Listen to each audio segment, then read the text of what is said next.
네, 안녕하세요. 로열로더 투자전략가 로로쌤입니다. 자, 2019년 8월 14일 수요일 퇴근길 쇼왕 시작하도록 하겠습니다. 먼저 제목에 안내되어 있듯이 트럼프가 미국 무역 대표부를 통해서 이제 관세 9월 1일부터 원래 관세 부과하기로 돼 있었죠. 1일부터 3천억 달러에 대해서 10% 추가 관세를 부과하겠다. 10% 관세를 부과하겠다. 이렇게 해서 이게 우려감이 굉장히 컸는데 무역대표부에서 이렇게 발표를 했어요. 중국산 컴퓨터, 스마트폰, 비디오 게임 단말기, 일부 왕구류 등등 관세 조치 시행을 9월 1일이 아니고 12월 15일로 연기한다. 3개월 반 정도, 보름 정도 되죠. 3개월 2주 연기한다고 표명했습니다. 그리고 또한 이제 해당 제품 외에도 이제 관세 부과 대상도 국가 안전 보장 등 관점에서 제외한다. 이렇게 얘기하면서 트럼프가 요러죠. 이제 관세 부과를 할 건데 이 영향이 여러분들도 이제 블랙 프라이데이는 다 아시죠? 블랙 프라이데이 우리나라에서 이제 행사 많이 하고 해외 직구하시는 분들도 많잖아요. 그래서 이 블랙 프라이데이를 비롯해서 연말이 미국은 연말이 소비 시즌이란 말이에요. 이때 굉장한 소비가 일어납니다. 미국에서는. 근데 소비가 중점적으로 일어나는 시즌에 타격을 주지 않도록, 영향을 주지 않도록, 그러니까 미국의 내수에다 타격을 주지는 않겠다, 이런 개념인 거죠. 그래서 이에 맞춰서 이제 고려해서 시행하겠다, 이렇게 얘기를 합니다. 트럼프가 이거를 갑자기 생각하진 않았겠죠. 애초에 9월 1일 얘기하면서 이 부분까지도 고려를 해서 아마 처음부터 얘기하지 않았을까 싶습니다. 하는 거는 좀 얄미울 수도 있고 마음에 안 들 수도 있지만 똑똑한 사람인 건 맞아요. 그래서 요 정도를 보시면 될 것 같아요. 어제도 제가 말씀드렸던 부분 중에서 지금 시장에 긍정적인 요인이 나오려면은 시장이 그렇게 이렇게 상승 모멘텀을 못 찾고 있는데 긍정적인 요인이 나오려면은 제일 좋은 건 미중 이 합의가 9월에 미중 간에 합의가 나오면은 가장 좋은 건데 가능성이 좀 낮지 않겠느냐라고 보고, 그나마 이거보다 가능성이 높은 거는 금리 인하였죠. 금리 인하 같은 경우 이제 제롬 파월 의장이 연준 위원 중 2명이 이제 추가적으로 이제 이 반대가 나오다 보니까 추가적으로 금리 인하하는 부분에 대해서 매파적인 성격, 좀 신중하게 보는 의견을 제시를 했죠. 그러다 보니까 시장의 기대에 못 미친 거예요. 올해 3번 7월에 인상했으니까 2번 더 인상하겠다, 이런 걸 원한 거예요. 시장은 9월에 한 번, 12월에 한 번, 예를 들면은 요 정도로 해서 시장에서는 좀 강력한 빠른 금리 인하, 혹은 한 번에 0.5%포인트라도 이제 인하는 좀 강력한 금리 인하를 생각했는데 매파적인 의견이 나오니까 시장이 좀 좋지 않았었죠, 영향이. 그래서 이 부분 1번, 2번 요 정도랑 하나 더 보면은 여기에서 이제 관세 부과하는 부분에 대해서 이게 연기되면, 어제 영상에도 다 말씀드렸던 부분이죠. 연기되면은 이거를 협상하는 기간 동안 밀어주겠다라고 하던가, 이런 연기가 되면은 시장에는 좀 긍정적으로 영향을 미친다라고 말씀을 드렸는데 요 3가지 정도가 제일 크겠죠, 미국하고 이제 보면은. 그래서 이 부분 중에서 우선적으로 관세 연기는 이제 발표가 됐고, 그리고 9월 합의, 이거는 9월달 가봐야 되는 거예요. 워싱턴 일단 가봐야 되는 거고, 금리 인하 같은 경우는 9월에 FOMC에서 인하할 가능성이 점점 높아지고 있다라고 나오고는 있죠. 네, 일단 가보자고요. 인하할 가능성이 높다고 나오는데 9월에 인하하면은 이 부분 금리 정책 부분에서도 양호할 수 있다. 그래서 잭슨홀 컨퍼런스 쪽으로 시선이 몰리고 있다라는 얘기를 어저께 말씀을 드렸죠. 그러니까 참고하시면 될 것 같습니다. 그래서 우선적으로는 호재가 하나 나왔기 때문에 미국 다우지수가 지금 하루 넘어갔다가 하루 이틀 정도 넘어갔다 하루 이틀 정도 내려왔다 이렇게 계속 하는데 26,100포인트 이 구간에서 계속 공방을 벌이고 있습니다. 그래서 이탈했던 거를 하루 만에 또 복귀해서 60일선 또다시 재도전, 맞고 밀린 거라고 했죠. 60일선 맞고 밀렸는데 다시 재도전했어요. 그래서 우리 시장은 내일 광복절로 휴장이잖아요. 그리고 금요일날 하루 열리면 주말까지 또 쉬니까 징검다리 연휴다 보니까 그 마지막 뭐 성수기고, 그러다 보니까 이제 뭐 거래량이 엄청 뭐 늘거나 하진 않아요, 우리나라 같은 경우는. 근데 다우지수 같은 경우는 긍정적인 모습을 보였다 보시면 될 것 같고, 뭐 나스닥도 마찬가지겠죠. 나스닥은 그나마 이제 7,800 위쪽에서 움직이고 있어 좀 더 강하다라고 말씀드렸고 8,000포인트까지 회복을 했습니다. 역시나 강한 모습이죠. 61선은 당연히 넘어와 있고 21선 부근까지도 한번 올라가줬다. 그럼 21선이 밑에서 이렇게 기어다니면은 21선이 가파르게 내려오면서 잘못하면 맞고 한 번 더 밀릴 수 있는, 한 차례 더 밀릴 수 있는 상황이 나오는데, 이렇게 위쪽으로 올라와서 마중 나가면은 21선이 가파라지기보단 이렇게 완만하게 되고 이 상태에서 돌파하면 상방향으로 갈 가능성이 높아지는 모양이 되죠. 그래서 현재까지 모양은 좀 긍정적으로 만들어져 있다 보시면 될 것 같습니다. 그래서 코스피 같은 경우는 뭐 아까도 말씀드렸지만 우리나라는 광복절 껴 있어가지고 징검다리 연휴라 갭상승은 나왔지만 1950포인트 이 구간을 회복하지는 못했어요. 여기 회복 못하면은 뭐 여전히 약세 구간이라고 했죠. 계속 회복 못하면은 여기 두들기다 회복 못하면 잘못하면 급락이 나오니까 빠르게 넘어가 줘야 된다고 했어요. 그리고 1990포인트까지도 회복이 된다. 이 위에서 논다, 넘어가서 논다라고 하면은 빨리 가줘야지 21선이 가파르게 내려오지 않는다고 했죠. 여기까지만 넘어가 주면은, 아니면 헤딩이라도 한번 해주면은 21선 기울기가 완만해질 거고, 요거를 넘어가면은 그 다음에는 이제 약세 탈피의 가능성이 있지 않겠느냐, 이렇게 말씀을 드렸는데, 여기서 한 가지 그 아쉬운 점이 있다라고 하면은 저는 수급을 볼 것 같아요. 호재가 나왔는데 사실 호재라기보다는 악재가 조금 지연된 거라고 보는 게 더 정확하겠죠. 그래서 좀 우려감이 있던 부분은 약간은 지연돼서 해소가 됐는데 여전히 뭐 수급이 그렇게 좋지는 않습니다. 연기금도 이제는 뭐 적극적으로 매수하는 게 아니고 뭐 500억 정도인데 큰 매수가 아니고, 외국인들이 그나마 환율이 조금 내려가니까 매도하는 금액은 줄었어요.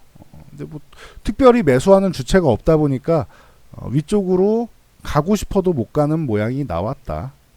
그리고 그렇다고 파생 동향이 좋았느냐? 선물도 아무 느낌 없는, 정말 느낌 없는 이런 선물이 나왔고, 옵션 동향 같은 경우도 오히려 콜옵션은 금액이 작으니까 무시한다고 쳐도 풋옵션, 혹시나 이 징검다리 연휴에 안 좋은 소식이 들릴까봐 하방향으로 오히려 찍어놨죠.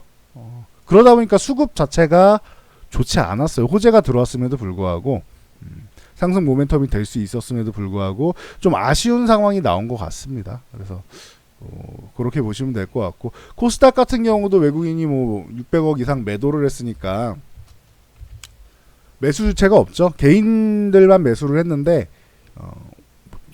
제가 610에서 634 요 구간을 빠르게 올라가 줘야 되고 적어도 21선이라도 이렇게 탁 헤딩해주면 좋겠다라고 했는데, 뭐 코스닥도 역시나 갭상승 나온 다음에 이렇게 음봉으로 밑으로 살짝 밀려있는 모습입니다. 그나마 코스닥은 뭐 1% 올라왔는데 이게 그렇게 멋있는 일이 아니에요. 보통 횡보 구간에서 1%면 괜찮네, 양호했네 라고 하는데, 최근에 워낙 급락이 이렇게 나오다 보니까 1% 올라온 정도로는 전혀 만족이 안 돼요. 이거는 올라간 것 같지가 않아요. 1%는. 여러분도 그렇죠. 1% 올라간 정도면은 과거에는 굉장히 좋았을 텐데 지금은 좀 부족해 보이죠.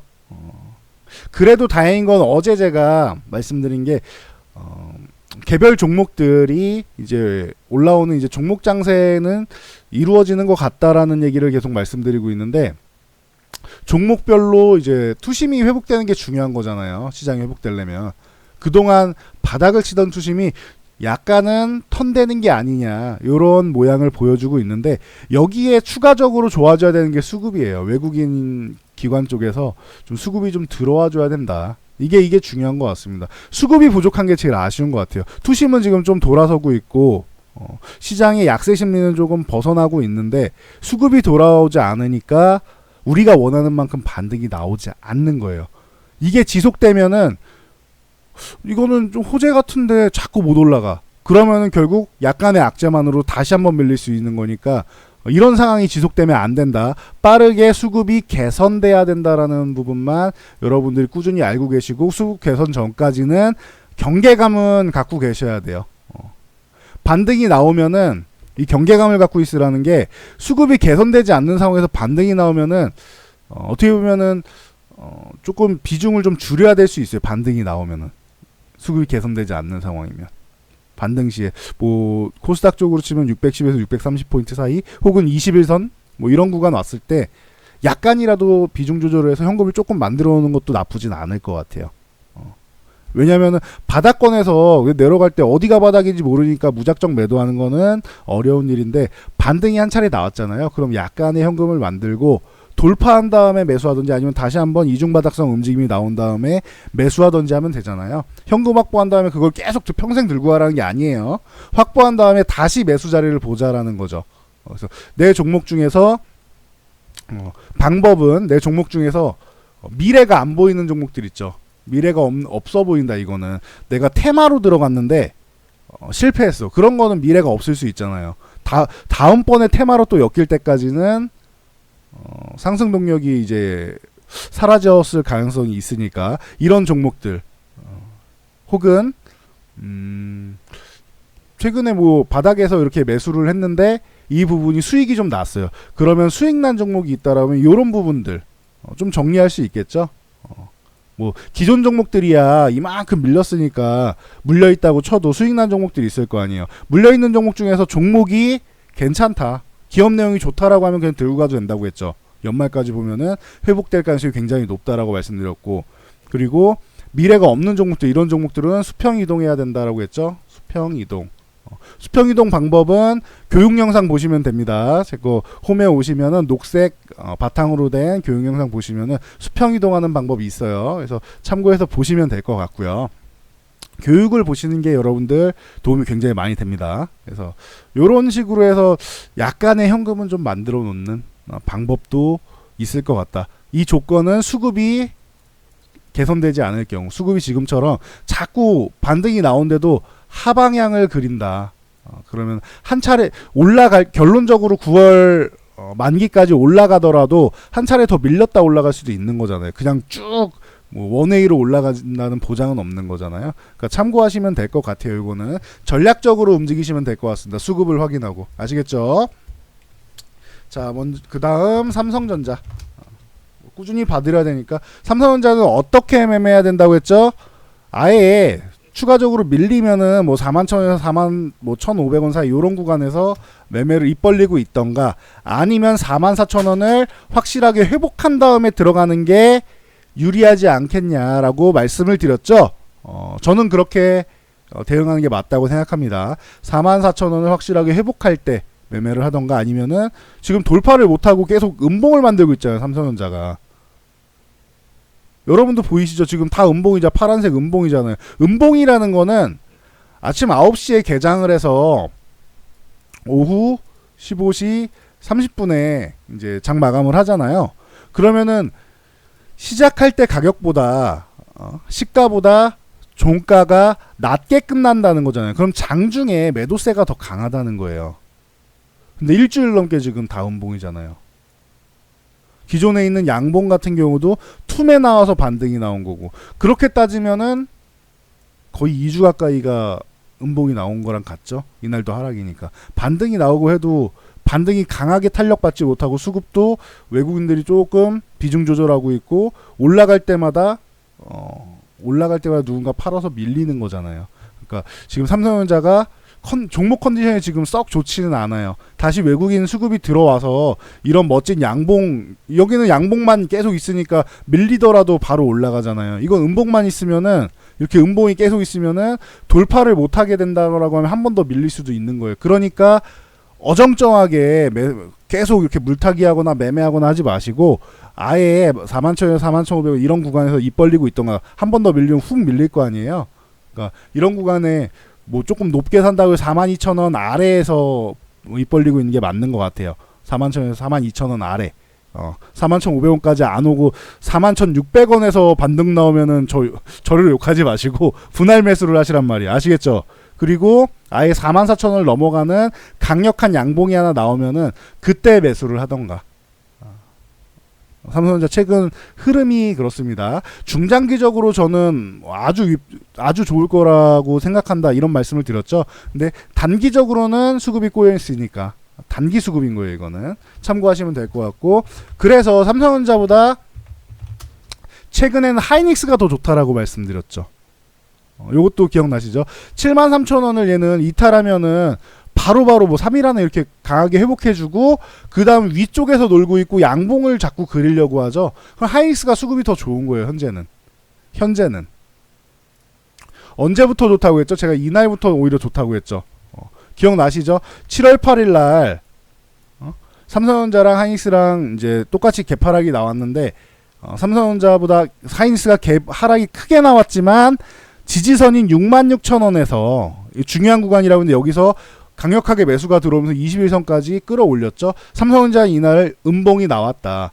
수급이 삼성전자에서 SK 하이닉스로 넘어가는 흐름인 것 같습니다. 아직까지는 뭐 추정입니다만 가능성이 그렇게 있는 것 같습니다. 단기적으로 하이닉스가 좋을 수 있습니다라고 말씀드렸죠. 그리고 나서 다음날 갭상승, 21선 돌파하면서 갭상승, 그 다음날 61선 돌파하면서 갭상승, 그 다음날 73,000원 돌파하면서 갭상승. 엄청난 반등이 나왔죠. 그리고 나서 추가적으로 거의 저항 부근인 뭐 8만원 위쪽까지 한번 두드려 준 다음에 지금 잠깐 쉬고 있는 거란 말이에요. 그리고 나서 하이닉스 어제도 그렇고 최근에도 계속 하이닉스가 좀 더 강한 모양입니다. 삼성전자보다. 하이닉스가 73,000원 위에 있을 때 삼성전자는 44,000원 위에 있어야지 동급이 되는 건데 하이닉스는 위에 있고 삼성전자는 아래에 있다라고 말씀드렸죠. 그리고 나서 오늘도 하이닉스는 비록 음봉이 나오고 팽형이 나왔지만 보시면 21선 위에 갭상승이 나왔고 음봉이 길지 않죠. 그리고 하단으로 밀렸을 때 21선 터치하고 여기선 저점 매수가 나오는 게 들어오죠. 그러면은 하이닉스가 삼성전자보다 지금은 강하다는 뜻이에요. 둘이 서로 네가 앞서거니 내가 앞서거니 이러면서 한 번씩 강해지는 시기가 있잖아요. 지금 시기는 하이닉스가 좀 강한 시기다 정도로 알고 계시면은 될 것 같아요. 그래서 이 21선 유지해 주는 게 중요할 것 같아요. 하이닉스는 이제 기존에 73,000원 계속 말씀드렸는데 얘는 강하게 21선 위쪽으로 넘어왔으니까 저항을 갭으로 한 차례 돌파했으니까 팽이형이 나오면은 뭐 추세 반전 가능성이 있다라고 했죠. 무조건 반전이라기보다는 위든 아래든 추세를 재설정하는 거에 좀 더 가깝죠. 그러면은 여기서 만약에 21선 이탈하지 않으면은 저항권으로 다시 붙어갈 가능성이 높기 때문에 하이닉스 같은 경우는 여기는 보유 구간이다 정도로 보시면 될 것 같아요. 그래서 뭐 참고하시면 될 것 같습니다. 최근에 하이닉스가 삼성전자보다 흐름이 좋은 이유예요. 보시면 될 것 같고, 뭐 수급적인 이유라고 보시면 되죠. 대신 그전에는 하이닉스가 수급적으로 안 좋다고 말씀드렸었잖아요. 외국인이 뭐 하이닉스를 먼저 비중 조절을 했었고, 그리고 나서 좋아지기 시작할 때는 꼭 말씀을 드렸고, 삼성전자가 최근에는 조금 비실비실하다라고 말씀드렸고, 하이닉스가 더 강해진다라는 정확하게 이날 포착해서 알려드렸죠. 그러니까 아직까지는 하이닉스가 강한 구간이다라고 생각하시면 돼요. 이게 조금 지나면 또 다시 하이닉스보다 삼성전자의 수급 들어오면은 삼성전자가 또 강해지게 돼 있어요. 그러니까 서로 엎치락뒤치락 하는 거니까 실망하실 것도 없고 흥분하실 것도 없습니다. 그냥 있는 그대로 받아들이시면은 그게 가장 좋은 겁니다. 네. 마지막으로 셀트리온 오늘 기대감이 좀 있었어요. 장중에 오전에 보시면은 4% 이상 출발해서 시작했잖아요. 16만원 회복에 대한 기대감이 있었고 21선 잘하면 터치도 나오는 거 아닌가라고 개장 초에 기대를 모았는데, 아쉽게도 셀트리온 같은 경우는 수급이 받쳐주지 않으면서 음봉으로 마감을 했죠.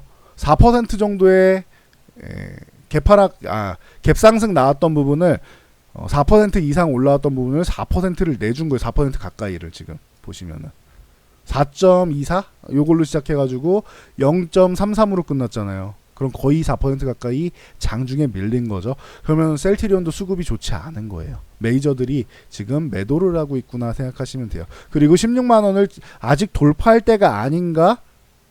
라고 생각하실 수 있는 거예요. 그러니까 셀트리온도 16만원 이거 회복되는 거, 혹은 돌파 시도 나왔다가 21선 터치하고 이렇게 밀리면 차라리 그렇게 해서 16만원을 돌파 못하면은 그 다음에는 가능성이 생깁니다라고 말씀드릴 텐데, 자꾸 이렇게 21선 근처도 못 가고 16만원 바로 앞에서 이렇게 자꾸 꼬꾸라지고 이러면은 기분이 그렇게 썩 좋지는 않은 것 같아요.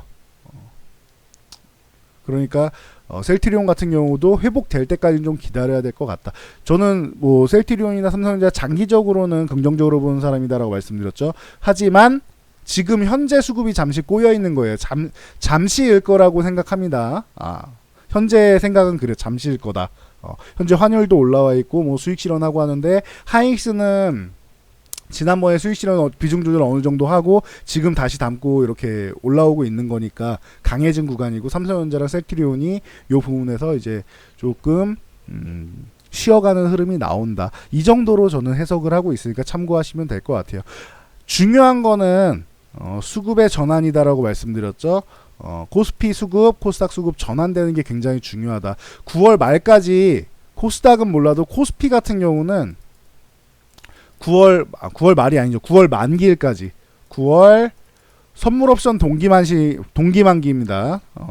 선물 옵션 동시 만기일 때까지는 반등이 한번 나오지 않을까 싶다. 선물이 지금 누적이 3만 계약이 넘는다고 했죠, 매수가. 그러니까 이 선물 같은 경우에도 한 차례 좀 수익을 내려면은, 만약에 그냥 다 청산을 하는 한이 있더라도 수익권에서 청산해야 될 거 아니에요. 외국인들이 한 차례는 지수를 끌어올릴 가능성이 높아요, 코스피 같은 경우는. 근데 아까 말씀드렸듯이 한 차례 밀렸다가 올라오냐 바로 올라가냐 차이인 것 같아요.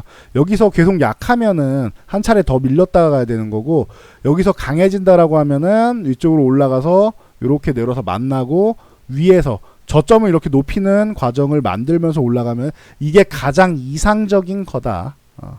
원래 이중바닥은 첫 번째 바닥보다 두 번째 바닥이 높은 게 이게 정석이에요. 근데 비정석적인 게 왜 이런 돌출행위 같은 게 나오냐면은, 두 번째 바닥이 더 낮은데 올라가는 이유 같은 경우는 이거를 다 알고 있어. 이렇게 저점을 높여야 된다는 걸 다 알고 있단 말이에요. 이제는 누구나. 여러분도 조금만 공부하면 알 수 있어요. 제가 추세 강의 해드릴 건데 거기서도 알려드릴 겁니다. 저점 시그널, 고점 시그널도 그때 알려드릴 건데, 이 부분에 대해서 누구나 다 알고 있는 사실이고 차트를 누구나 쉽게 볼 수 있죠. 옛날에는 모든 종이에 다 이렇게 그려서 저희 선배분들 같은 경우는 다 그려가지고 차트를 직접 그리셨단 말이에요. 손으로, 수기로. 그러니까 이걸 그릴 수 있는 사람이 몇 안 될 거 아니에요. 누가 저 귀찮은 작업을 그렇게 다 하려고 하겠어요. 그러니까 기술적 분석하는 사람도 많지 않았고. 근데 지금은 HTS 보급되면서 누구나 볼 수 있어요. 여러분들도 아무나 볼 수 있는 거잖아요. 그러니까 일부러 요거를 저점이 낮아지면 추가 하락이 나올 가능성이 높겠구나 생각하게 만들고 여기서 그냥 반등을 시켜버리는 거예요. 매도하게끔 만든 다음에. 어려운가요? 요건 나중에 교육 나오면 다시 한번 확인하시면 될 것 같아요. 조만간 업데이트가 될 것 같습니다. 제가 볼 때는 9월에서 10월 사이면은 여러분들이 이 교육 강좌를 보실 수 있을 것 같아요. 늦어도 9월에서 10월 사이면. 그러니까 참고하시면 될 것 같습니다. 미리 알려드리는 거예요. 이렇게 올라오다가 21선 이렇게 내려오면 맞고 한 차례 더 밀렸다 가야 되는 거고, 마중 나가서 21선을 터치한다라고 하면은 한 번 더 밀리더라도 이중바닥성으로 멋지게 정석적으로 저점을 높이면서 가는 모양을 만들 수 있다. 공부 조금 하시는 분들은 이거 어려운 개념이 아니니까 이해하실 수 있을 거고, 난 이거 잘 모르겠다 하시는 분들은 그냥 알고만 계시면 될 것 같아요. 수급이 좋아져서 적어도 1990포인트 정도는 올라왔다가 밀려야지 지금 여러분들한테 좋은 거고, 이 구간에서 수급이 좋아져야지 여러분들한테 주식하기 편한 시장인 거다 정도만 알고 계시면 될 것 같습니다. 수급이 계속 안 좋습니다 하는데 변화가 없잖아요. 그러면은 한 번 정도 내가 더 고통을 받고 시장이 올라갈 가능성이 있구나, 이렇게 생각하시는 게 맞는 거예요. 시장이 한 차례 밀리면은 내 계좌가 고통받을 거 아니에요. 그러니까 참고하시면 될 것 같습니다. 방향은 뭐 지금 반등이 나오기 시작했으니까 방향은 한번 지켜보자고요. 수급 동향하고. 그래서 반복해서 말씀드린 건 그만큼 중요하다는 뜻이니까 여러분들이 이해가 안 간다라고 하면은 영상을 좀 돌려서 보시면서 공부를 좀 하시면 도움이 많이 되실 것 같습니다. 자, 오늘 여기까지 하고 물러가도록 하겠습니다.